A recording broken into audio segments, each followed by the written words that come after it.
At daybreak, the beautiful sight of Kanyaboli, one of the lakes found in Kenya's largest wetland, is a scene to behold.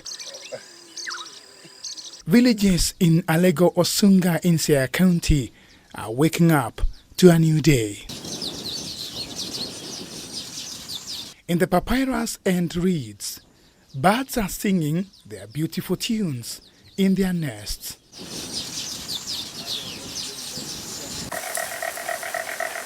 Frogs in the marshy waters have not been left behind.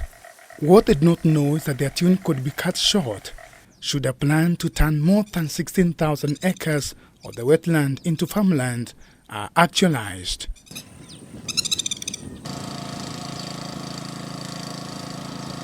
On the other side, fishermen are arriving at the landing site to offload their night catch, which is dwindling over time.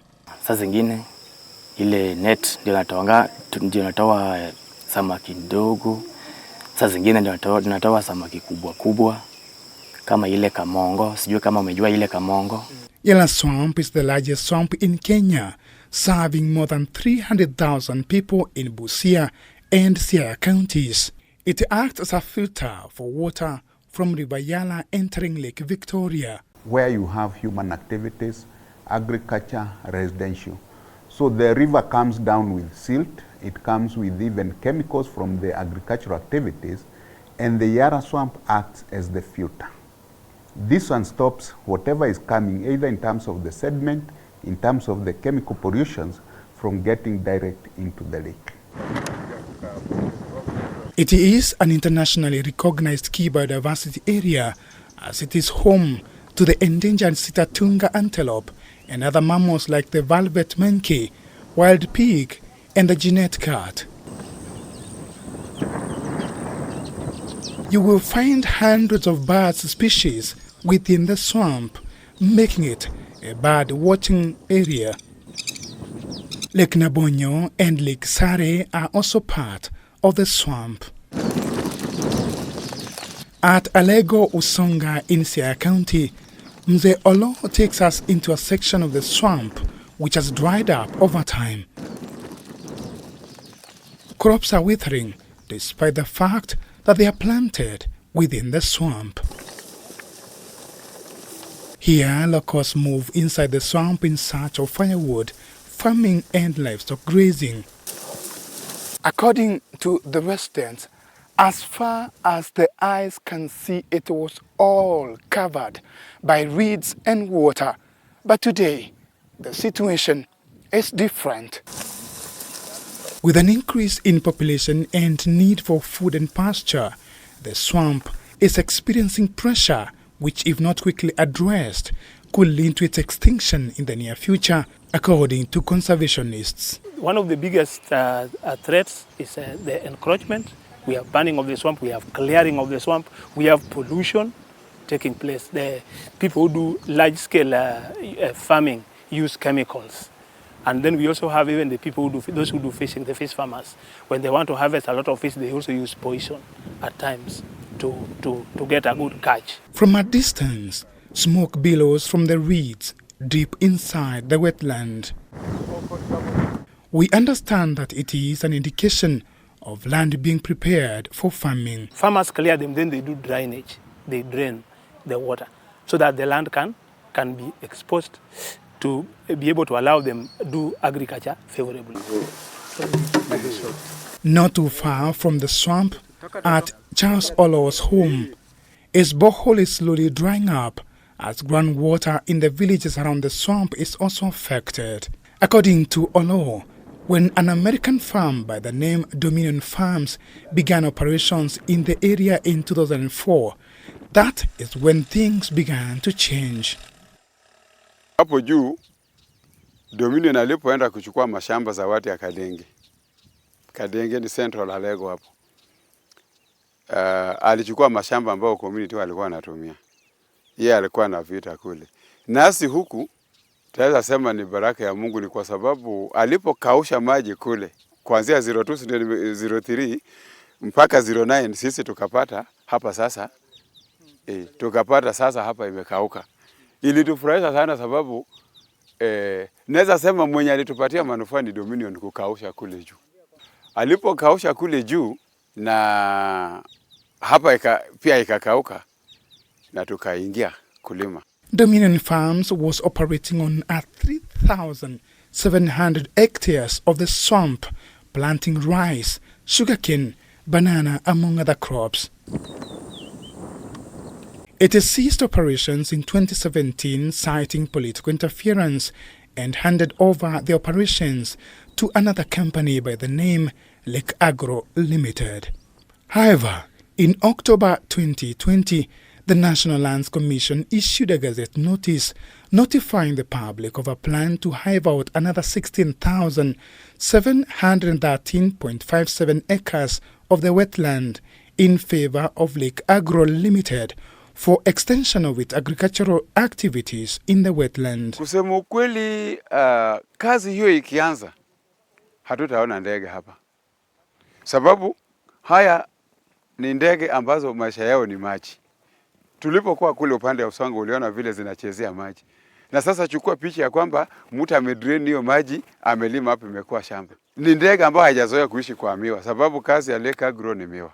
Should this happen, the highly endangered Sitatunga antelopes and a number of bird species will lose their habitat, according to locals and conservationists. Habitat loss is the biggest challenge that the biodiversity in Yala swamp, that is the birds and the swamp antelopes, are facing now. Mimi nikiwa mtoto, na hiyo mimi naongea kuanzia mid 60s, early 70s, mpaka tu hivi majuzi kabla Dominion kuingia hapa.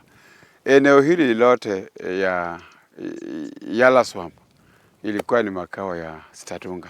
Bado tuko na species chache ziko hapa ndani, but zimeishi kwa hofu sababu unajua hapo awali makao yao ilikuwa tulivu, ilikuwa zinaweza tembea vile zinataka, zinazana vile zinataka. Conservation organizations such as Nature Kenya and local community rose to stop the move. Na tuliposikia hiyo, tulipetition, siwezi kumbuka tu case number, but tuko na ukweli ya kwamba tulifanya case ya Yala swamp sisi Usonga community, tukawa na advocate, we used almost 500,000 na tulikata. WRA objected to that allocation on the ground that in the Yala swamp you find some very rare animal and plant species which you cannot find anywhere else. From Siaya County, we move to Budanangi in Busia County. This place is prone to flooding each time there's a backflow from Lake Victoria, where River Yala drains its water. River Yala divides the villages found in the swamp as it snakes its way into Lake Victoria. One can only access the villages spread across by means of a canoe. In the Munyala sub-county alone, there are over 50 villages and population is increasing. This is putting more pressure to the Yala swamp. Residents who mainly depend on the wetland are worried about the planned hiving out of over 16,000 acres of the wetland to a private developer. Hiyo chemical ambayo watatumia huko itaenda wapi? Itakuja kusumbua sisi huko chini. Kwa sababu sisi hiyo maji yenye iko kwa Yala swamp tunatumia, tunakunywa, tunapikia. Samaki mahali zinasalia, chemical hii itaua mayai ya samaki. Tutakosa samaki kwa Yala swamp. Sijui kama huyo mtu atachukua sasa tutapitia hali gani? Hatutapitia hali mzuri kwa sababu tutakosa maji. Sisi tunachimbanga chini maji. Sasa maji itahama na tutateseka. Na hata kulima pia tutateseka. Into the villages, we find Elfas Tabu, a young man busy weaving baskets for sale. He also depends on the wetland to get papyrus that he uses to make the baskets. Hizi naweza shona kwa siku 10 ni kama hiyo kwa siku ilikuwa ni size 100, hiyo ni 1,000 nimepata hapo. Tabu, just like other villagers, is worried that should massive agriculture activity take place within the swamp, he could lose his livelihood. Wakigawa kwa mtu mwingine, mimi nitakuwa hapa chini naumia kwa sababu najisaidia nayo. Sitasikia vizuri. Away from human development, the swamp is also facing threats from climate change. Wetlands regulate, capture and store carbon. They also provide ecosystem services essential to helping communities adapt to climate change. Na kusema ukweli, hata sisi kilimo chetu hapa kimetudhuru kiasi. Sababu system ya rainfall ya hapa haiko jinsi ilivyokuwa hapa awali. But hata ingawaje inaweza kuwa imechangiwa na mambo ya sisi kuingia hapa, na nje pia watu wamekata miti sana. A report dubbed Yala Swamp Ecosystem Services Assessment, published in 2015, demonstrated that following a continued development pathway will lead to an increase in agricultural production, but a reduction in the swamp's potential to regulate climate, supply world goods, and to attract tourists, and a net cost society of over $12 million. Water quality and the swamp's biodiversity value is also expected to decline should development continue within the swamp.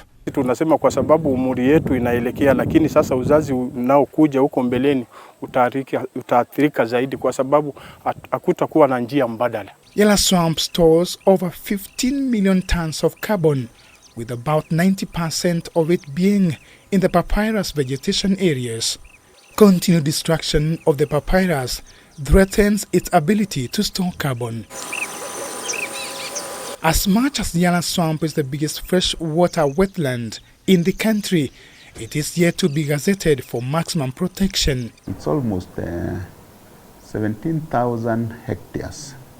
So this one, you require quite a big chunk of resources. Keys to saving the swamp from extinction, according to Nature Kenya, are a partnership with the private sector to assist in conservation, development, a land use plan for Yala Swamp, accompanied by a strategic environmental assessment to ensure that all ecosystem services provided by the swamp are adequately recognized and protected. Develop the tourism potential of Yala Swamp by training more local tour guides, among other plans. As the country grapples with the effects of climate change, there seems to be a thin line between conservation and development. But whatever the case, Mother Nature must be conserved to avert her wrath. Dan Kaburu, K24, in Busia County.